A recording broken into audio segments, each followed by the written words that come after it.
Seja bem-vindo ao canal Informação Cristã. Antes de continuar, deixe um like e inscreva-se no canal para continuar recebendo novos vídeos. Muito obrigado e que Deus te abençoe. O tema da nossa classe única é esse: qual é o problema em ver um pouco de pornografia? E o objetivo desse nosso estudo é nós entendermos o que é a pornografia, o mal que ela causa e de que forma nós podemos nos livrar dela. E nós vamos orar mais uma vez, pedindo que nosso Deus nos conduza nesse assunto que é tão importante, infelizmente, e que é tão necessário em nossas igrejas hoje. Oremos. Ó Deus, nós pedimos a Tua orientação para a compreensão desse tema. Nós pedimos que Teu Espírito Santo nos conduza. Nós queremos orar pelos adolescentes, jovens, casados, todos aqueles que de alguma maneira têm sido afetados pela impureza sexual que é tão pervasiva, influente, Senhor, na nossa sociedade moderna. É o que nós pedimos, que o Senhor nos abençoe e que essa manhã seja uma manhã de libertação, de esclarecimento. Em nome de Jesus. Amém. Muito bem, vamos tentar aqui resolver primeiro os probleminhas técnicos.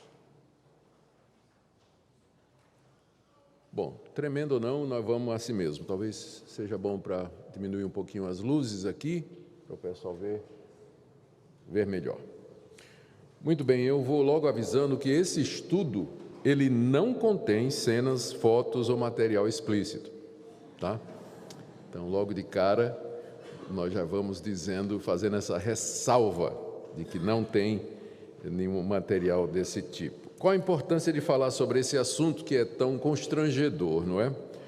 Primeiro é que muitas pessoas casadas, elas são aficionadas à pornografia, causando sérios problemas para o casamento. Não são poucas as vezes que nós temos ajudado ou procurado ajudar casais com problemas e esse problema, ou parte dos problemas, está exatamente que um dos cônjuges, ou às vezes os dois, são aficionados à pornografia, o que traz problemas sérios para o casamento. Segunda razão pela qual esse assunto é importante é que os nossos filhos eles estão muito mais expostos à pornografia do que as gerações anteriores por causa da chegada da internet, o acesso fácil à tecnologia, e nós precisamos ajudar os nossos filhos a vencer as tentações que não são poucas.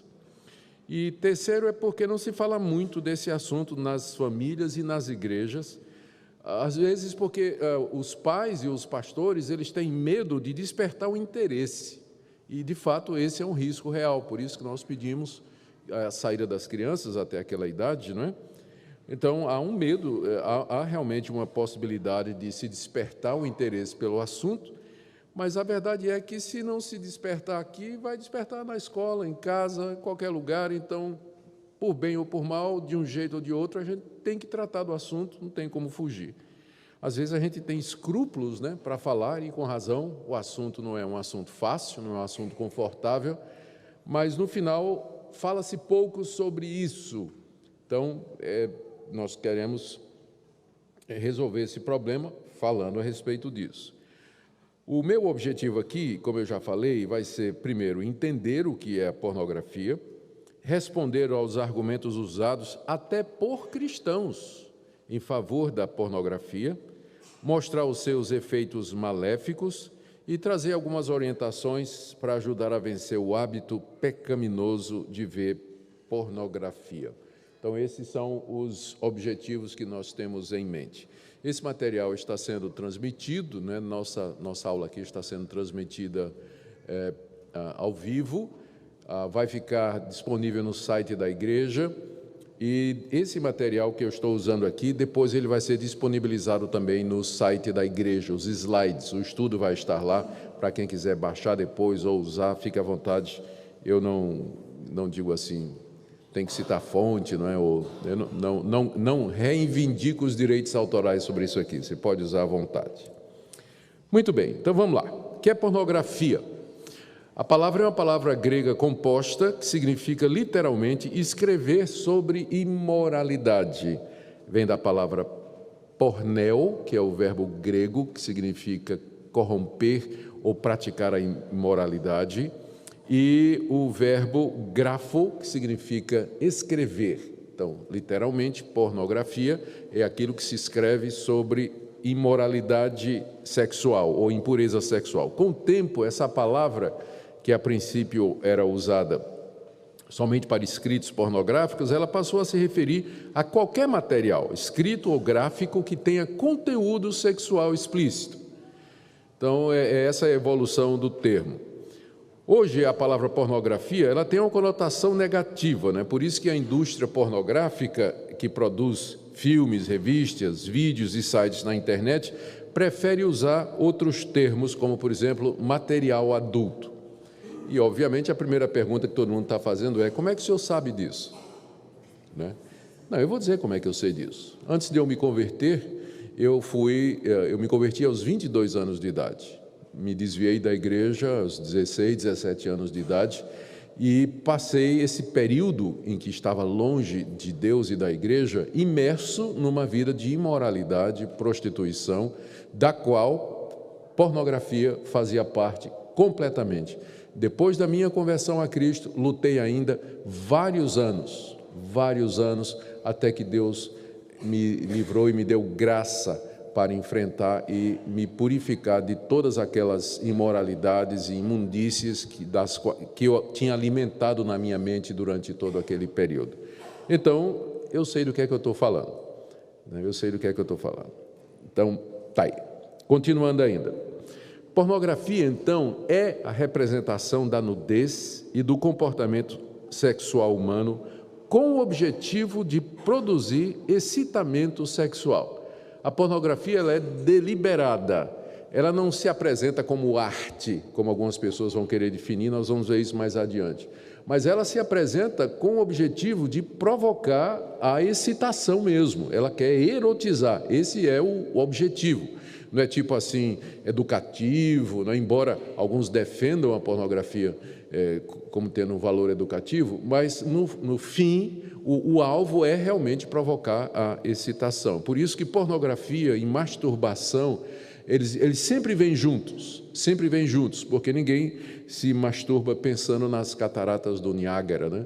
Sempre precisa do estímulo visual ou psicológico ou emocional, e essas coisas, portanto, elas andam juntas, Bom, essa representação da nudez é feita através de imagens animadas, então a variedade, as possibilidades são inúmeras. Praticamente todo meio de comunicação tem sido usado e corrompido para transmitir a pornografia. Estamos falando aqui de imagens animadas, filmes, vídeos usados no computador, hoje de celular, fotografias, desenhos, textos escritos ou falados, qualquer forma de comunicação que exista, o homem tem usado para transmitir algum tipo de conteúdo pornográfico e erótico. A pornografia explora o sexo, tratando os seres humanos como coisas e, em particular, as mulheres como objeto sexual. Isso aqui, então, em termos de definição do que é pornografia. Um breve histórico. A pornografia, ela aparece praticamente em todas as culturas que nós temos conhecimento, inclusive as culturas antigas. Nelas nós já encontramos, a arqueologia revela ou foi preservado, exemplos de representação gráfica dos órgãos genitais e das relações sexuais humanas. Só para dar um exemplo aqui, em muitas das paredes dos templos pagãos, cananitas, que foram destruídos pelos israelitas quando conquistaram a terra por volta de 1.300 anos antes de Cristo, havia desenhos de órgãos sexuais masculinos e femininos. Essas são as formas mais antigas de pornografia que nós conhecemos. O livro o Antigo Testamento, ele nos fala da conquista da Terra Prometida e como os israelitas destruíram aquelas nações, derrubaram os seus templos e os seus ídolos. E há resquícios e há restos dessas civilizações antigas e dessas religiões antigas, e nas paredes de templos cananitas, datando de séculos antes de Cristo, são encontrados gravações de órgãos sexuais nas paredes. E se pergunta, o que é que um órgão sexual está fazendo na parede de um templo? É que a religião pagã daquela época envolvia prostituição cultual. Muitas das sacerdotisas, elas eram prostitutas, no sentido de que elas se deitavam com os adoradores para encenar os ciclos da terra, a fecundação da terra, porque aquelas religiões eram religiões pastoris ligadas aos ciclos do ano, às estações do ano, e misturavam então o relacionamento sexual com religião. Fazia parte das religiões pagãs o envolvimento sexual do adorador e das sacerdotisas que tinha lá. Então, há várias referências no Antigo Testamento às prostitutas cultuais e até aos prostitutos cultuais, que eram efeminados, que participavam também nesse tipo de coisa. Ou seja, a pornografia é muito antiga, não é? A visualização dos órgãos sexuais ou do relacionamento sexual com o objetivo de provocar a excitação. A nação de Israel, ao contrário dos povos ao seu redor, porque tinha a revelação de Deus, mantinha uma atitude totalmente diferente com relação à exposição dos órgãos sexuais ou da nudez, enquanto que naqueles povos cananitas isso era visto como, inclusive, parte da religião. Já na nação de Israel há um recato, há uma preocupação com a nudez. Vamos ver algumas passagens. De acordo, então, com as escrituras hebraicas, Deus cuidou em cobrir a nudez do primeiro casal logo após a queda. Gênesis 2, verso 25, está dito, inclusive, que depois que Adão e Eva caíram, Gênesis 3, de 7 a 10, é o texto que eu tenho em mente aqui, logo depois que eles caíram, eles mesmos procuraram fazer roupas para se cobrir. Ou seja, a consciência da nudez e a vergonha da exposição dos órgãos genitais acontece logo depois da queda, não tinha antes. Então, isso por si só, para quem recebe a Bíblia como palavra de Deus, já é uma palavra de alerta, não é? Eles mesmos quiseram cobrir a nudez e os órgãos sexuais. E Deus depois fizeram isso com folhas, não é uma cobertura muito eficiente, e Deus então depois os cobriu, o próprio Deus os cobriu com peles de animais. Então, essa cobertura da nudez feita por Deus nos seres humanos depois da queda, por si só, já mostra alguma coisa a linha que a Bíblia vai seguir com relação à exposição da nudez humana e dos órgãos sexuais, ou seja, de descrição e de cobertura. No livro de Gênesis, nós temos também o relato de como Cão, o filho de Noé, ele foi condenado por ter visto a nudez do seu pai. Todo mundo conhece aquele episódio em que Noé se embriagou e acabou ficando nu no meio da tenda. Os seus dois filhos mais velhos, aliás, o seu filho Cão chegou, não é, e viu a nudez do pai, deve ter zombado, não fez coisa nenhuma. Os dois outros irmãos então vieram de costas e cobriram a nudez de Noé, que estava embriagado na tenda. E Cão foi repreendido e castigado por não ter feito nada diante da falta de decoro, né, do pai que estava embriagado. A Bíblia, com frequência, ela usa o que a gente chama de eufemismo, quando ela vai descrever os órgãos sexuais ou até as relações sexuais. Em vez de falar assim, de uma maneira gráfica, a Bíblia usa uma linguagem que procura não produzir imaginação, provocar imaginação. Então, lá em Levítico 18, em vez de dizer assim, você não vai ter relação sexual com essa pessoa, emprega o termo, não descobrirás a nudez dessa pessoa. Então, é uma linguagem mais abrandada para não provocar o pensamento, né? Ou então, em Êxodo 28, 42, há uma recomendação para que não fique exposta a pele nua. Ou em Deuteronômio 23, 1, se usa o termo membro viril, E em Deuteronômio 28, para se referir ao órgão sexual, diz simplesmente entre os pés. E em 1 Coríntios 12, 23, em vez de se referir aos órgãos sexuais, o apóstolo Paulo simplesmente se refere à parte indecorosa. Ou seja, a Bíblia ela usa uma linguagem que a gente chama de eufêmica, né? Usa de eufemismos, exatamente para não provocar a imaginação, né? Para a pessoa ler, aí fica imaginando, né? Então, ela diminui o tom exatamente porque ela quer, o autor da Bíblia, que é o nosso Deus, ele não deseja que nós sejamos provocados, né, pela leitura da própria Escritura.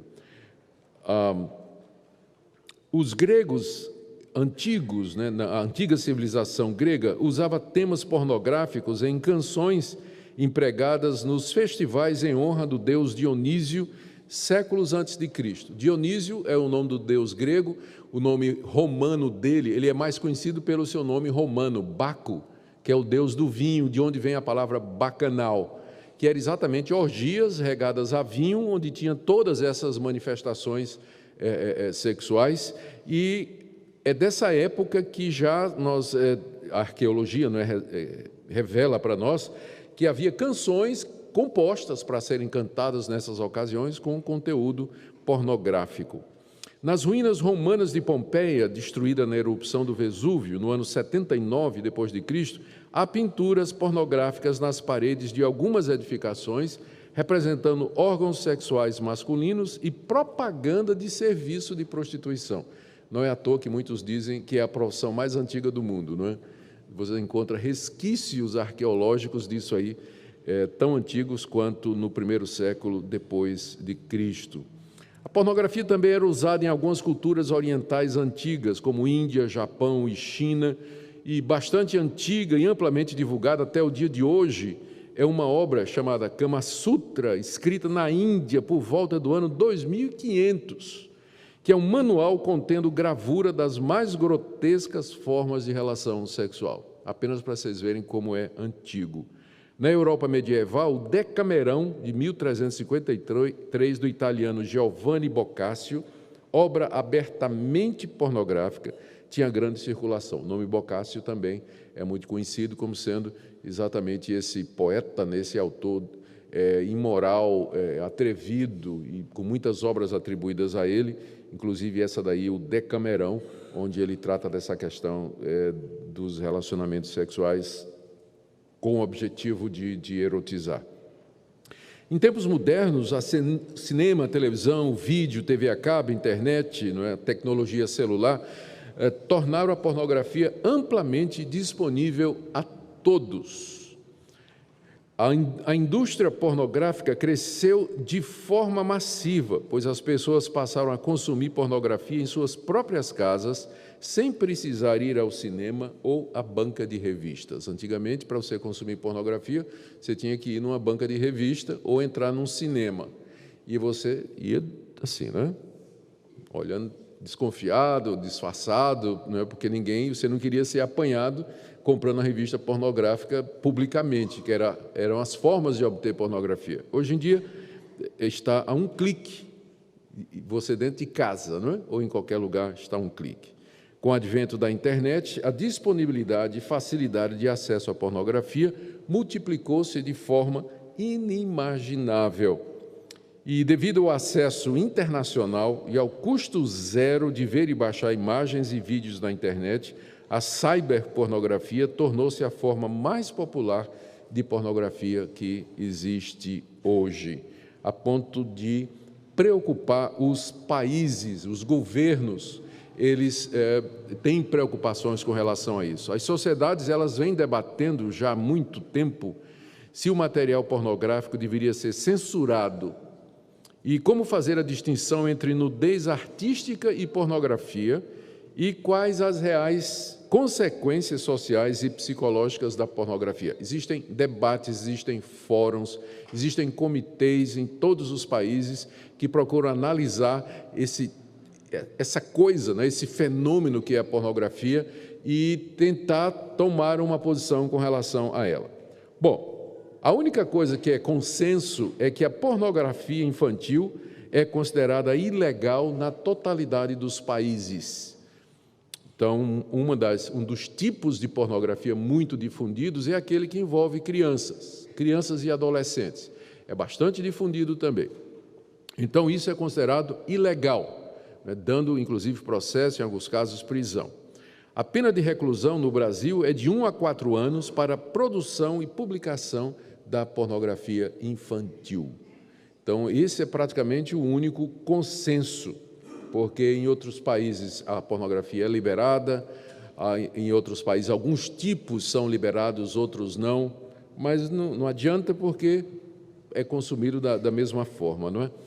E quando os países discutem sobre isso, os governos discutem sobre isso, não são apenas questões culturais e muito menos religiosas, né, que levam alguns países a restringir ou permitir a pornografia.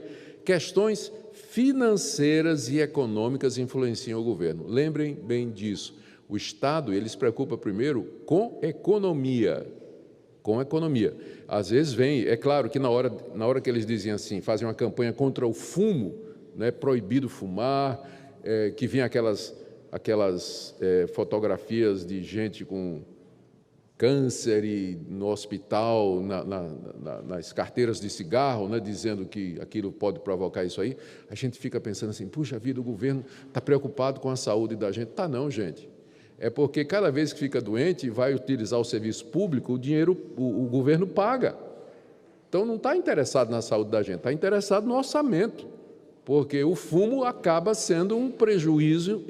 Eles fizeram a conta, os impostos que são pagos pela venda, pela produção, venda e comercialização do tabaco, não é? O dinheiro que o governo arrecada com a indústria do tabaco não cobre o rombo na saúde pública resultante do consumo do fumo, não é?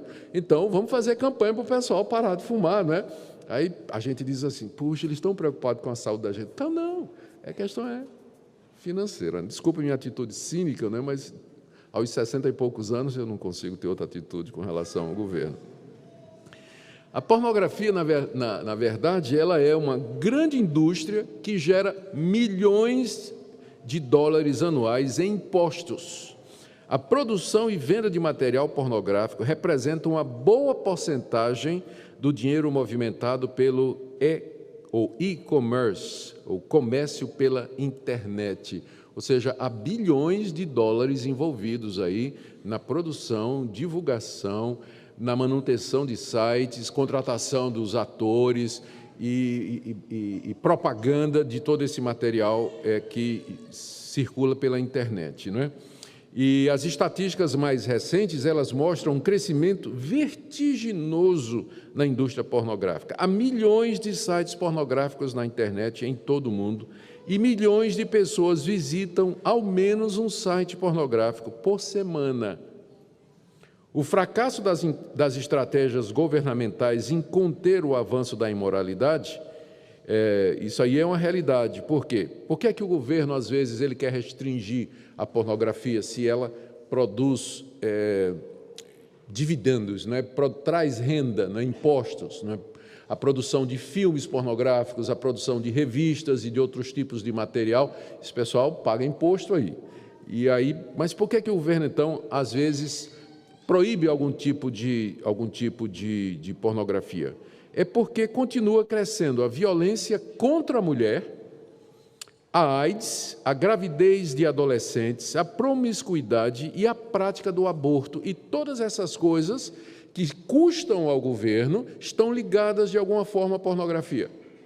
Os estudos mostram isso. Então, especialmente a promiscuidade, a vida sexo livre, que na verdade não é tão livre assim, as pessoas simplesmente se reúnem para ter sexo, todo tipo de sexo, é claro, estão estimuladas por aquilo que elas veem nas mídias sociais, nos sites pornográficos, então aquilo acaba gerando doenças venéreas que vão custar para o governo, aborto, que de um jeito ou de outro acaba custando para o governo, que mesmo que seja ilegal, quando não dá certo, a mulher vai procurar ajuda no sistema de saúde público, então a pornografia está relacionada com todas estas coisas aqui. Então, o governo tenta, de alguma forma, diminuir ou proibir, colocar algumas barreiras, mas Infelizmente, isso não tem funcionado muito, não é? As críticas e ataques à indústria pornográfica e aos seus consumidores vêm geralmente de religiosos conservadores. Quem é que hoje bate nisso, na indústria pornográfica, no consumo de pornografia? São exatamente os religiosos conservadores, porque os liberais não estão nem aí, eles acham é bom. Então, evangélicos e católicos, eles têm atacado fortemente a indústria pornográfica. A gente não vê isso aqui muito no Brasil, porque a igreja brasileira ela não é muito engajada nessas questões. Ela não é muito engajada nessas questões. Mas nos Estados Unidos, por exemplo, já houve um tempo. Hoje os evangélicos estão perdendo força nos Estados Unidos, mas já houve uma época em que a igreja americana ela promovia campanhas maciças e de muito efeito, com repercussões políticas e sociais contra a pornografia. Isso é feito em países onde o cristianismo conservador exerce ainda alguma força. Como eu disse, exerceu nos Estados Unidos, está diminuindo agora, e no Brasil a gente não sabe como fazer isso, né? Não temos tradição de fazer isso. Os argumentos usados pelos religiosos contra a pornografia, quais são? É que a mesma é imoral, que o sexo é reservado para o casamento e que a pornografia aumenta a violência da sociedade. Esse último argumento é o único que ainda a sociedade moderna ouve quando a igreja fala, né, que a pornografia ela gera consequências, ela traz outras consequências. E aí esse é o único tipo de argumento que a sociedade ainda nos ouve, porque esse de que é contra o casamento, né, que é imoral, muito menos, né, porque a imoralidade, eles vão dizer, é um conceito individual, né? A verdade é relativa, não existe verdade absoluta, é imoral para você, para mim não. Então, eles não ouvem mais esses argumentos religiosos, eles ouviriam, talvez, esse último, de que a pornografia está ligada com vários tipos de violência, como eu vou mostrar mais adiante. Agora, interessante é que outro ataque à pornografia vem de uma ala do movimento feminista, que considera como parte da agenda machista a pornografia, que degrada a mulher e induz a violência contra ela. E, de fato, não é? Isso é verdade. A maior parte do movimento... Quem mais consome pornografia são os homens, embora hoje as estatísticas mostram que esse número está ficando igual, né? De homem e mulher, ambos consomem pornografia na mesma intensidade. Mas, há algumas décadas atrás, pornografia era coisa masculina, era de homem. E os conteúdos eram sempre de degradação da mulher, incitando, inclusive, a violência. Há tipos de material pornográfico que se concentram, que juntam a exposição pornográfica com a violência contra a mulher, inclusive alguns contendo cenas em que a mulher é estrangulada ou morta, né, durante o próprio ato, né? Isso aí é restrito, isso no Brasil teria algum tipo de restrição. Mas, no fim, o que acontece é que os movimentos feministas, eles se aliam à igreja para dizer, ou na luta contra a pornografia, embora por convicções distintas, né? Essa ala do movimento feminista é contra a pornografia, não por valores morais ou convicções cristãs, mas porque considera a pornografia como essencialmente machista, já que são os homens que mais a consomem e são as mulheres as que mais são exploradas e humilhadas nessa indústria. A outra frente de ataque à pornografia é de organizações sem fins lucrativos que se dedicam a caçar consumidores e divulgadores da pornografia infantil pela internet. Por exemplo, tem um tal de Exército Cibernético de Caçadores de Pedófilos, que tem mais de 15 mil membros cadastrados, enviando dicas à polícia. Eles ficam rodando na rede, procurando sites de pornografia infantil, e aí fazem a denúncia ao governo onde eles conseguem encontrar esses sites de pornografia infantil. Eles dedicam seu tempo livre, né, procurando manter contato com consumidores de pornografia infantil pela internet, para, afinal, entregá-los à polícia. Há casos, inclusive, em que alguns deles se infiltram como se fossem consumidores e tal, e, finalmente, eles chegam lá para estourar a quadrilha, né, que produz esse tipo de material. Tudo isso pode parecer uma coisa muito longe da igreja. Não é? O que é que isso tudo tem a ver conosco? A gente pode estar vendo esse estudo aqui e estar pensando que isso é uma coisa que acontece no mundo, mas, infelizmente, a realidade é outra. Vamos entrar aqui no conceito do evangélico voyeur, né? Voyeur é o termo usado para descrever aqueles que têm prazer observando outras pessoas nuas ou praticando relação sexual.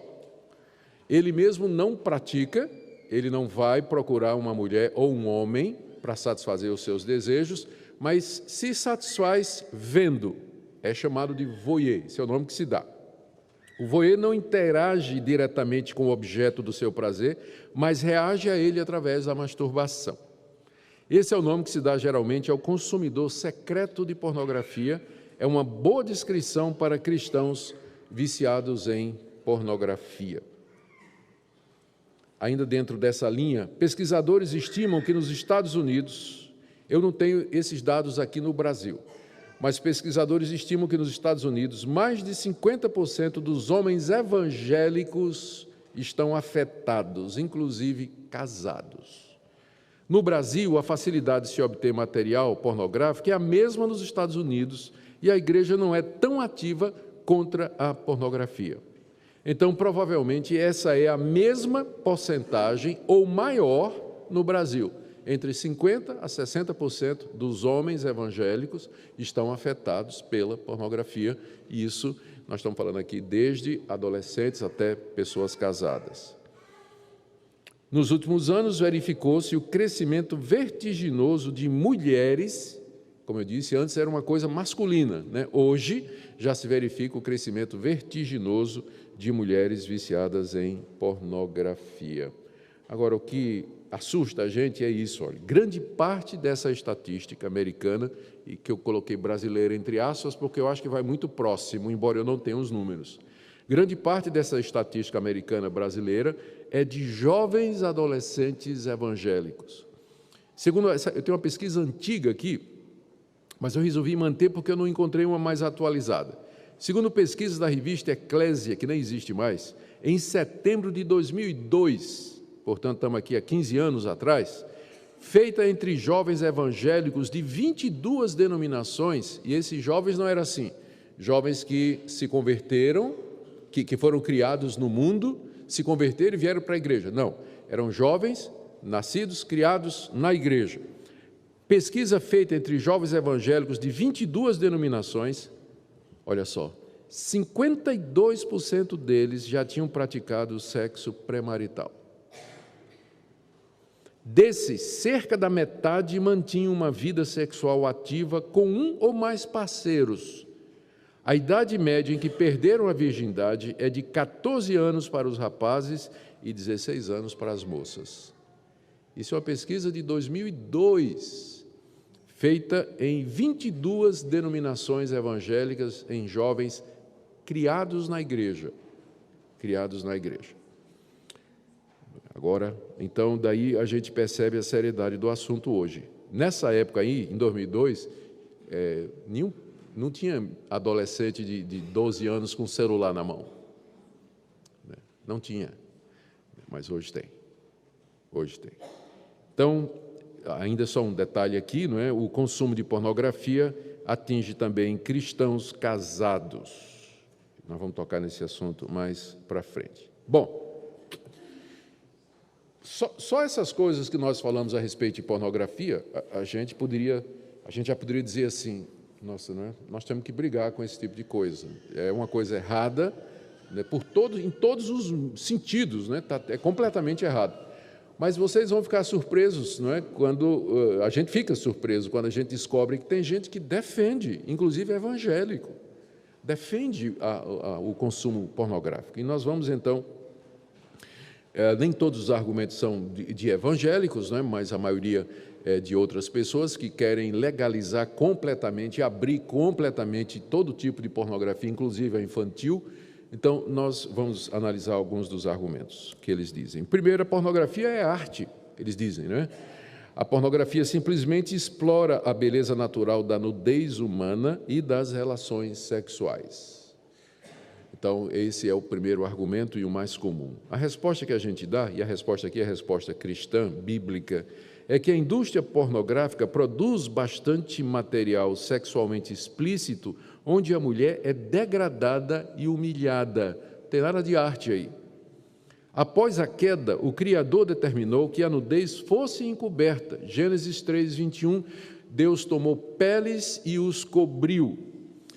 Por quê? Porque a inocência foi corrompida pelo pecado. Gênesis 3, de 7 a 11, Adão e Eva perceberam que estavam nus e fizeram para si roupas de folhas. A nudez, como preparação para o ato sexual, fica reservada para o casamento. Em Levítico 18, onde você tem a lista de relações sexuais permitidas ou não, as relações sexuais, elas são descritas, como eu já disse, como descobrir a nudez. Descobrir a nudez. Então, a conexão que a gente faz é que a nudez, ela só pode ser descoberta no ambiente do casamento. Do casamento. Então, são os cônjuges que vão se ver nus, só. A nudez é para o casamento e não para fora dele. Se você vai usar a linguagem de Levítico 18 para se referir ao casamento como descobrir a nudez. E isso bate com o que a gente vê lá em Gênesis, que Deus cobre a nudez do primeiro casal. Então, esse negócio de arte, né, não nos convence. O segundo, outro argumento, a Bíblia está muito mais preocupada com dinheiro e materialismo do que com nudez e cobiça. Quem argumenta assim faz uma estatística, né? Quantas passagens da Bíblia falam contra o dinheiro, quer dizer, o uso errado do dinheiro, quantas passagens da Bíblia falam sobre o materialismo, o apego aos bens materiais, e aí eles comparam com a quantidade de passagens em que a Bíblia fala da imoralidade, da nudez e tudo mais, e eles chegam à conclusão de que tem muito mais passagem bíblica falando contra a idolatria do dinheiro, o materialismo e apego aos bens materiais, do que falando sobre imoralidade. Aí eles dizem, então, a gente não devia estar preocupado com esse negócio de pornografia, devia estar preocupado com os crentes apegados ao dinheiro, o materialismo e tal. Bom, eles dizem que os cristãos são obcecados contra a pornografia que existe nos filmes, etc., mas esquecem que esses filmes também divulgam muita violência, materialismo e bruxaria. Resposta: embora a Bíblia tenha muitas passagens contra o mau uso do dinheiro, ela também tem muitas passagens contra a imoralidade sexual e a impureza mental. Nós temos que combater ambas as coisas. Não é combater uma e deixar a outra, a gente tem que combater todas elas. Não somente a imoralidade sexual e a impureza mental, mas também o materialismo, a violência e a prática do ocultismo. Outro argumento. Não há provas conclusivas de que a pornografia seja prejudicial. Resposta: ao contrário, muitos estudos mostram que existe uma relação entre o consumo da pornografia e a violência contra mulheres e crianças, o crescimento dos índices de doenças venéreas e da AIDS, de abortos, de mães solteiras, bem como de divórcios. É óbvio o papel decisivo da pornografia na escalada da imoralidade e suas consequências danosas. Não tem como não ver a associação entre essas coisas, especialmente quem lida ou quem ouve, como os pastores. Eu assino embaixo dessas estatísticas aí, que falam que a pornografia está relacionada com todo esse tipo de coisa. Outro argumento: o direito da livre expressão assegura a publicação e o consumo de material pornográfico. Então, o pessoal vem aqui apelar para a lei da liberdade de expressão, né? A gente pode publicar o que quer? Resposta: de fato, há uma lei, que permite a expressão, mas os cristãos submetem suas consciências primeiro à lei de Deus. Se, por um lado, a Escritura reconhece a individualidade e a liberdade das pessoas de verem e publicarem o que elas quiserem, por outro lado, a Bíblia traça limites claros sobre aquilo que se pode ver e meditar e aquilo com que ocupar a minha mente. É verdade, as pessoas podem publicar o que quiser, mas isso não significa que eu tenho que ver o que elas publicam. A Bíblia é muito clara a respeito daquilo com o que eu posso ocupar a minha mente, como eu vou mostrar mais adiante. Então, os cristãos, assim, o argumento de que os cristãos podem ver pornografia por conta dessa lei, não é, da liberdade de expressão, ela vai contra uma lei maior para nós, que está acima da lei do Estado, que é os limites que Deus coloca naquilo que eu posso ver e naquilo que eu posso expressar e naquilo com que eu posso ocupar a minha mente. Um outro argumento: a pornografia pode ser usada como terapia por pessoas solteiras, pessoas que enviuvaram recentemente, estão isoladas por causa de alguma enfermidade ou simplesmente porque escolheram ficar sozinhas. Geralmente aqui a pornografia está associada com masturbação, né? Então eles dizem, olha, uma pessoa que está solteira, que não casou, que enviuvou, que vive só de alguma maneira. Então, consumir pornografia seguida de masturbação é uma espécie de terapia, uma espécie de alívio para essa pessoa. A resposta é que o uso dessas coisas como meio de extravasamento do impulso sexual viola os princípios da palavra de Deus. Como nós já dissemos, masturbação ela é acompanhada de imagens, de pensamentos e de desejos, via de regra, contrários à palavra de Deus. Então, não é uma saída que está de acordo com a palavra de Deus, usar pornografia e masturbação como terapia para pessoas que não são casadas. É um argumento que é usado também. Outro argumento: pode ser usada como meio de despertamento sexual para os casados, quer individualmente, quer juntos. Filmes eróticos ajudam o casal a ter relações sexuais. Resposta: fins não justificam o meio. A impureza sexual é pecaminosa e, portanto, nunca poderá ser usada sob pretexto de ajuda a casais crentes. Apareceu até a chamada pornografia evangélica, né? Sim, pornografia. Não tem balada evangélica, então, né? Pornografia evangélica, em que o pessoal garantia que os casais que são mostrados ali tendo relações são casados e são evangélicos. Então, você pode ficar tranquilo que não está sendo cometido ali nenhum adultério, não está sendo, não é porque é casal casado que está fazendo aquele tipo de coisa. Isso resolve o problema? De jeito nenhum, porque vai ser visto por outros que vão estar contemplando aquilo ali e com imaginação funcionando. Então, é a provocação, é incitação ao adultério e exposição da imoralidade. Mas tem gente que vai usar esse tipo de argumento. Bom, podemos perceber que os argumentos em favor da pornografia, eles não levam em conta qualquer questão de valor moral. Geralmente, quando esse pessoal argumenta, é em cima de argumento terapêutico, pragmático, leis do Estado e qualquer outra coisa, mas não levam em conta a questão que é para nós principal. A pornografia, ela viola princípios da Escritura? E a resposta para nós é sim. Esses argumentos que nós analisamos, eles enfocam apenas as questões sociais, psicológicas e pragmáticas, mas nós, como cristãos, temos que analisar essa questão e outras à luz da palavra de Deus. E sim, a pornografia é uma violação dos princípios bíblicos de pureza moral e sexualidade saudável e correta. Então, o que tem de mais em ver pornografia? Vamos reunir aqui alguns argumentos, então, agora do outro lado. Primeiro, consumir material pornográfico é contribuir para uma das indústrias mais florescentes do mundo e que, não poucas vezes, é controlada pelo crime organizado. A indústria pornográfica tem ligações com o crime organizado. A indústria pornográfica é uma grande fonte de renda para o crime organizado em todo o mundo, juntamente com o jogo e as drogas, movimentando bilhões de dólares por ano. A indústria pornográfica apoia e promove a indústria da prostituição e da exploração infantil. Então, toda vez que você consome, você está contribuindo para a manutenção e a expansão de uma das maiores redes de violência, corrupção e criminalidade no mundo, porque isso tudo está junto, não é? São cartéis inteiros, são máfias que controlam a produção desse tipo de coisa, que envolve, não pense que aquelas mulheres e homens que estão lá, né, aparecendo ou envolvidos nisso aí, são todos voluntários.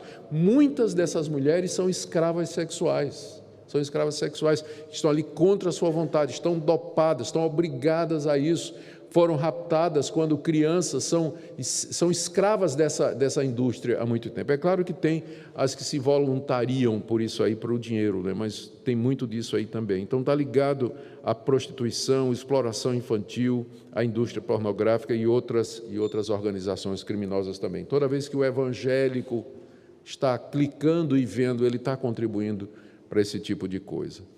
Segunda coisa, consumir material pornográfico deixa cicatrizes para o resto da vida.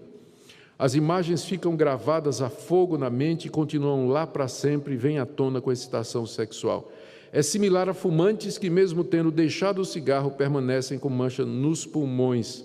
A pornografia se alimenta de nossa fascinação pelo que é proibido e sempre estamos querendo mais.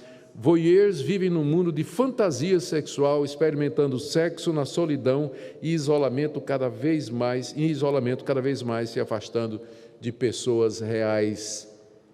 Então há realmente um impacto psicológico em gente que consome. Não poucas vezes a gente se depara com casais que perderam o interesse pelo relacionamento sexual exatamente porque são consumidores de pornografia. Então, preferem consumir pornografia do que manter relação com o cônjuge, perdem o interesse pelo cônjuge. Então, e isso também produz um afastamento cada vez maior da realidade. Terceiro, o consumo de pornografia bate e escraviza o crente.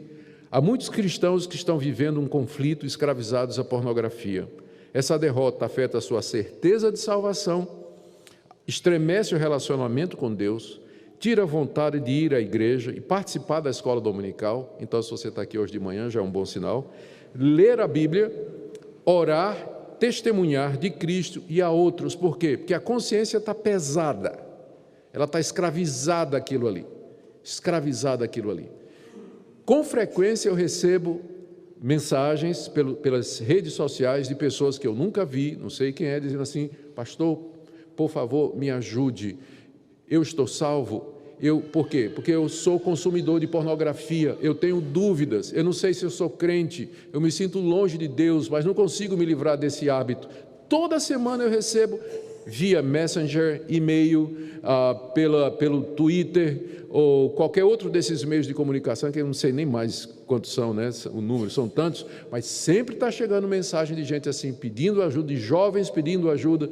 Eu não sei do meu relacionamento com Deus, porque eu sou escravo da pornografia, por favor, me ajude. Essa derrota, então, né, esse comprometimento, essa escravização, essa escravidão à pornografia, ela abala a vida do crente.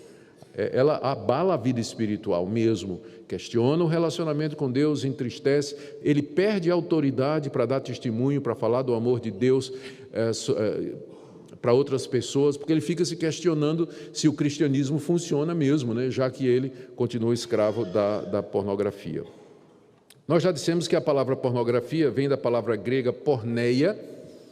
Ela é usada no Novo. A palavra porneia aparece muitas vezes no Novo Testamento para se referir à prática de relações sexuais ilícitas, tais como imoralidade ou impureza sexual em geral, adultério, incesto, prostituição, fornicação, homossexualismo e lesbianismo. A palavra porneia se refere a todo esse tipo de coisa, e é exatamente esse tipo de coisa que é o conteúdo do material pornográfico. Geralmente é isso aí. Todas essas coisas são condenadas por Deus em sua palavra. Mais um argumento. A porneia é vista como obra da carne, Gálatas 5,19. Está lá, as obras da carne são conhecidas e são. E aí as três primeiras, começa com porneia e fala de prostituição e mais uma, que são três palavras relacionadas com imoralidade sexual, sendo a mais importante das três, lá de Gálatas 5, a palavra porneia. Por que a porneia é considerada uma obra da carne? Porque ela procede do coração corrompido do homem. Deus nos fez pessoas sexuadas com o objetivo de que o sexo fosse desfrutado amplamente no casamento. E parte do desfrute do sexo no casamento está a contemplação da nudez do cônjuge. Isso faz parte, é isso que prepara. Então, Deus fez com esse propósito. Uma vez que tira a nudez de dentro do casamento, bem como as relações sexuais, você tem a porneia, que é qualquer expressão sexual fora do casamento. É chamado de porneia. Então, ela procede do coração corrupto do homem, é uma ameaça à pureza sexual e devemos fugir dela, porque, de acordo com Gálatas 5,19, quem pratica a porneia não entrará no reino de Deus. A prática da porneia pode evidenciar falta de conversão e falta de salvação verdadeira. A pornografia explora exatamente essas coisas que estão incluídas no termo porneia: adultério, prostituição, homossexualismo, sadomasoquismo, masturbação, pornografia infantil. Vamos agora então para essa pergunta: o que é que podemos e não podemos ver? Pensando aqui naquele argumento da liberdade de expressão. Eu vou citar aqui algumas passagens da Bíblia que podem nos ajudar nisso. Há mais. Essas são apenas algumas para balizar o nosso pensamento. Palavras de Jesus em Mateus 5,28. Eu, porém, vos digo, qualquer que olhar para uma mulher com intenção impura, no coração já adulterou com ela. Se você conseguir ver pornografia sem quebrar isso aqui, mas é possível. Em vez de mulher, você pode colocar homem também, não é? Qualquer que olhar para um homem com intenção impura, no coração já adulterou com ele. Já que também agora a pornografia é uma coisa que as mulheres consomem, esse versículo também ele pode ser lido dessa forma. Em Êxodo 20:17, aqui nós temos o último mandamento: não cobiçarás a mulher do teu próximo, nem o seu servo e nem a sua serva. Não cobiçarás a mulher do teu próximo. Ah, pastor, mas as que estão lá são solteiras, não é?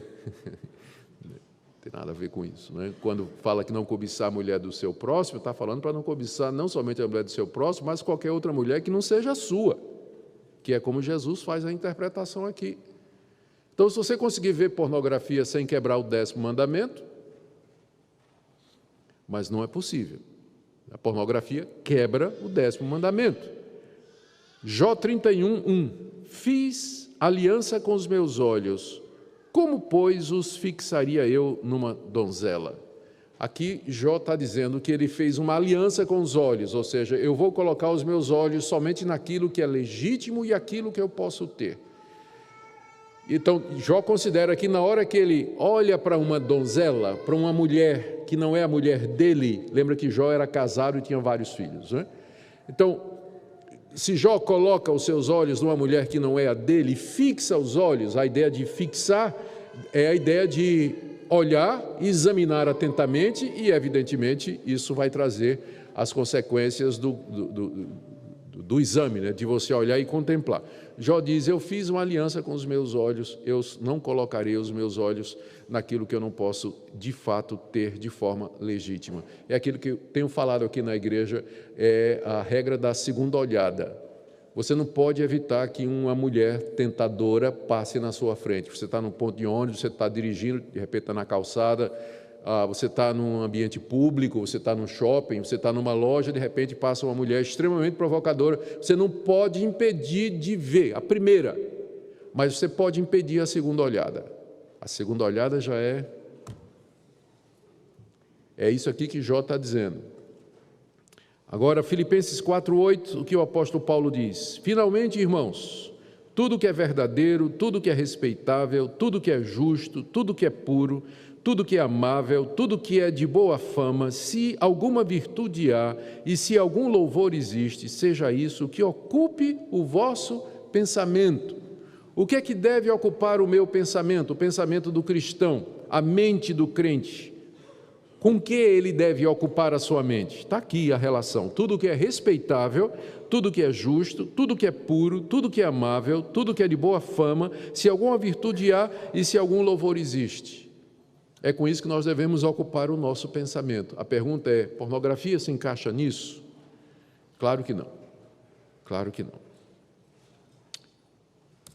Sequelas da pornografia. Agora, deixa eu falar para os casais.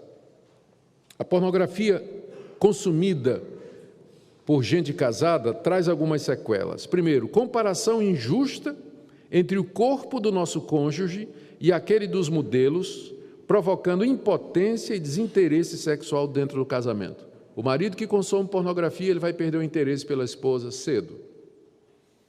E vice-versa. Segundo, é traição e infidelidade e, eventualmente, acaba abrindo a porta para o adultério. Acaba abrindo a porta para o adultério. Não poucos casos de adultérios começam com um dos cônjuges vendo pornografia. Aguça o desejo e o apetite de experimentar, e aí então ele vai procurar fora do casamento. É uma causa de sofrimento para a esposa, que se sente traída, jogada fora e trocada por prostitutas virtuais. Não adianta pensar assim, mas não é a mesma coisa de trair minha mulher com outra pessoa. Para a mulher é traição do mesmo jeito, ela vai se sentir traída da mesma forma. Quer você esteja traindo ela diante da tela do seu laptop ou do seu celular, quer você vá para uma zona de prostituição atrás de uma mulher, ela vai se sentir traída do mesmo jeito, jogada fora e trocada por outra. É exatamente isso que ela vai sentir. Não adianta pensar que só pela internet não traz sequelas, traz sim. E tira autoridade para cobrar dos filhos que não vejam pornografia na internet. Se o pai consome, que autoridade ele vai dizer para o adolescente? Com que autoridade ele vai dizer para o adolescente? Você não pode consumir isso, ou você não pode ver isso. Vai ser aquilo, faça o que eu digo, mas não faça o que eu faço. E ele perde a sua autoridade dentro de casa, porque ele não pode exigir dos seus filhos aquilo que ele mesmo não faz. Como se livrar? Vamos lá. Algumas sugestões aqui. Primeiro, tolerância zero. Pornografia é assim, se você consome um pouquinho, você vai aumentar o desejo de consumir mais. Então, o que, em alguns casos, aqui para o pessoal, né, para aqueles que estão viciados, né, como é que faz para quebrar o vício? Primeiro, a regra da tolerância zero, evitar radicalmente o acesso a material pornográfico. Nós estamos tratando aqui de caso extremo mesmo, não é? Então, para casos, situações extremas, medidas extremas. Se necessário, se livre da TV, do computador e do celular para começo. Desligue TV a cabo, peça a sua mulher para colocar uma senha no seu laptop e arranca o seu celular, né? E você agora vai usar só fixo.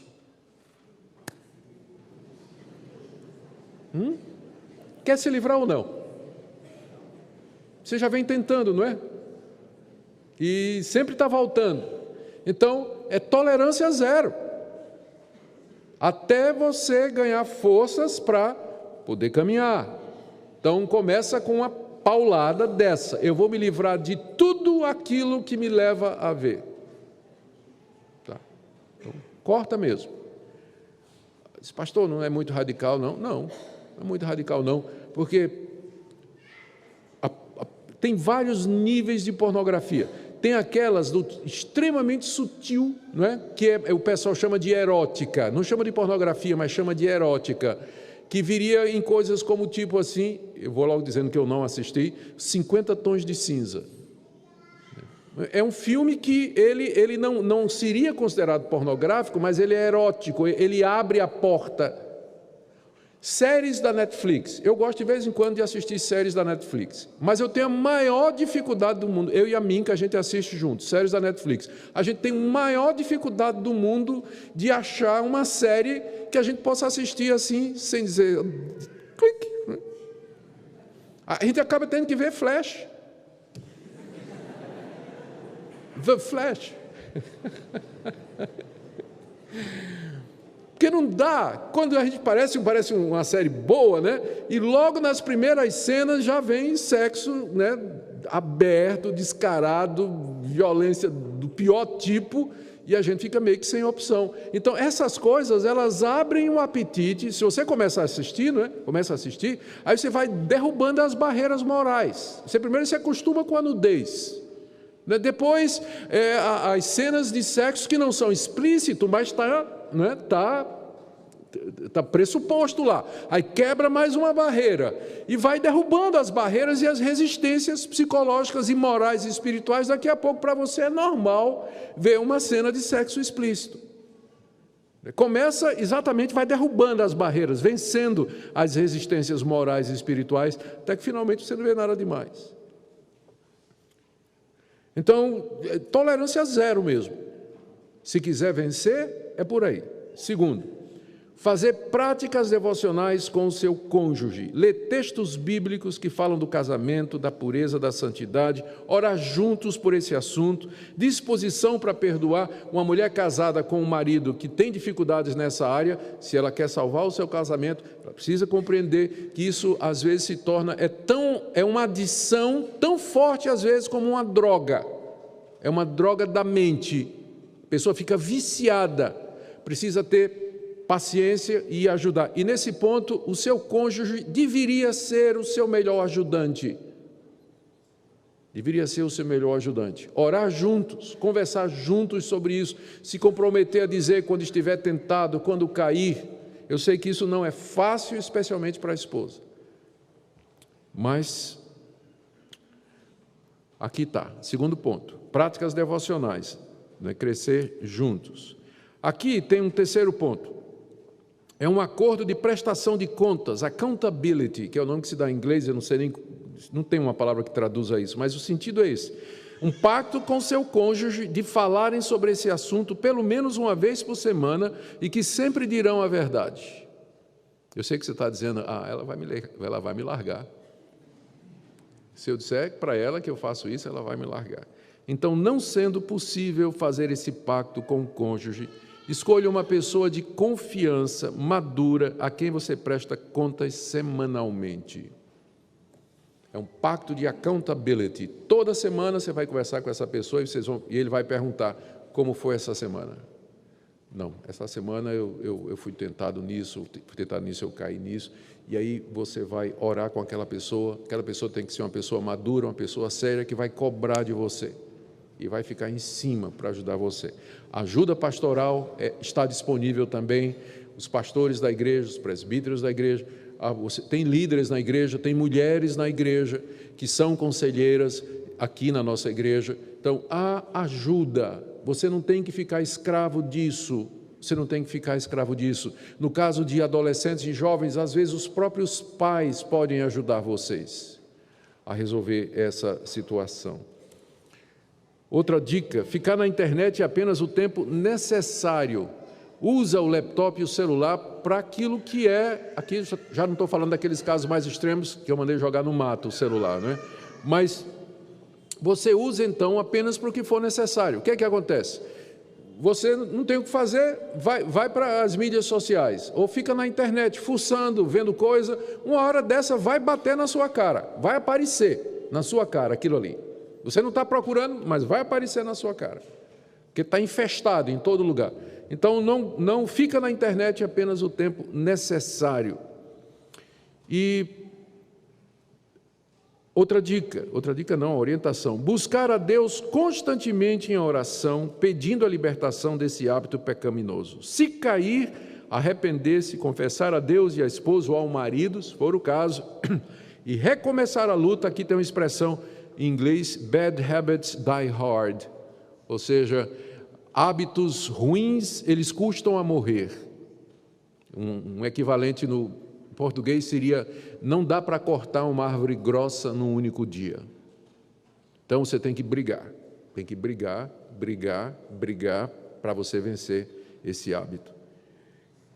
1 de João 1,8, se confessarmos os nossos pecados, Ele é fiel e justo para nos perdoar os pecados e nos purificar de toda injustiça. Ainda, evitar envolver-se com qualquer tipo de conversação torpe pelas mídias sociais, Facebook, Twitter, Messenger, etc. E Efésios 5, de 3 a 7, o apóstolo Paulo fala a respeito da nossa conversação, que a gente, até mencionar determinadas coisas, elas são torpe. E eu fico imaginando como isso não é, ver coisa no meio, ou passar conteúdo que tenha alguma coisa imoral, isso é mais comum do que a gente pensa. De vez em quando, por engano, naquele grupo de WhatsApp, alguém posta uma coisa, né, que tem um palavrão desse tamanho lá dentro, ou de conteúdo duvidoso. Aí a pessoa coloca assim: desculpe, grupo errado. Não, foi o grupo certo, né? Para que a gente visse realmente o que é que você anda compartilhando aí em outros grupos, né? Em outros grupos. Os crentes ficam fazendo de vez em quando aparece.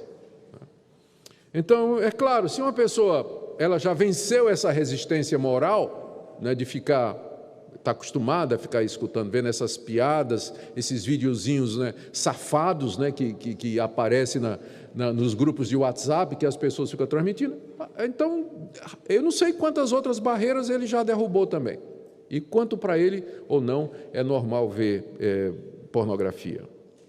Para os casados, estamos falando para os casados, a prática regular das relações sexuais com o cônjuge irá contribuir em muito para mortificar os impulsos sexuais impuros. Casais que têm uma vida de relacionamento sexual plena, agradável, abundante, esses têm menos tentações de se envolver com pornografia. Ajudando os filhos. Como é que a gente pode ajudar os filhos? Primeiro, fale francamente com eles sobre esse assunto. Não espere ele aprender sobre isso lá na escola com os amiguinhos ou com o professor ateu imoral lá da escola dele, mas fale francamente com ele a respeito desse assunto. Segundo, proíba o uso da internet nos quartos ou em ambientes isolados. Isso é meio difícil isso, né?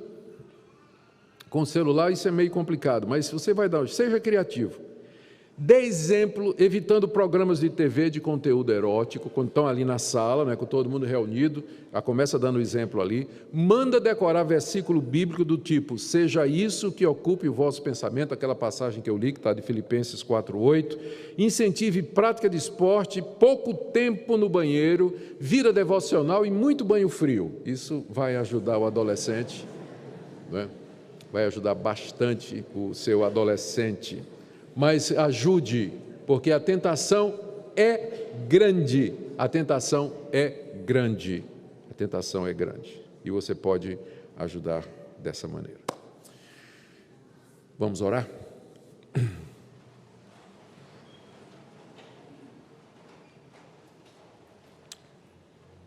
Deus, eu quero te agradecer porque Tu nos destes Teu Espírito Santo, o Espírito que é santo e que habita em nós e que testifica ao nosso espírito imundo que, apesar dos nossos pecados, dos nossos erros, nós somos teus filhos em processo de santidade, de crescimento, de livramento e de libertação. Te damos graças por tua palavra que não nos deixa dúvida a respeito desse assunto. E nós queremos pedir que Tu apliques nessa manhã aqueles que aqui se encontram e aqueles que nos escutam pela internet e que são viciados em pornografia ou que a cada semana ou 2 semanas ou periodicamente olham sites pornográficos. Senhor, ajuda-os a vencer a porneia, a imoralidade que procede do coração corrompido. Dá-lhes graça e misericórdia. Oramos pelos casais que têm esse problema. Pedimos que o Senhor os abençoe, que o Senhor dê graça e força para que vivam uma vida de pureza. Oramos também pelos nossos jovens que de alguma forma estão envolvidos com isso. Ó Deus, dá-lhes coragem, graça e misericórdia para cultivar uma mente sadia, um coração puro. Oramos pelos nossos adolescentes também, que o Senhor tenha misericórdia deles e os preserve.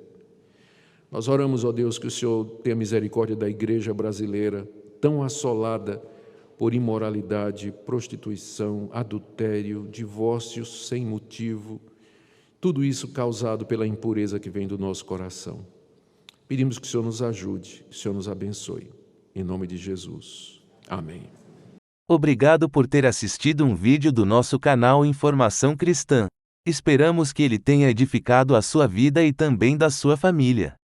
Pedimos que por favor se inscreva no nosso canal, dê um like e compartilhe esse vídeo para o maior número de pessoas, para que elas também sejam edificadas e alcançadas pela palavra do nosso Deus. Que Deus te abençoe e até o próximo vídeo.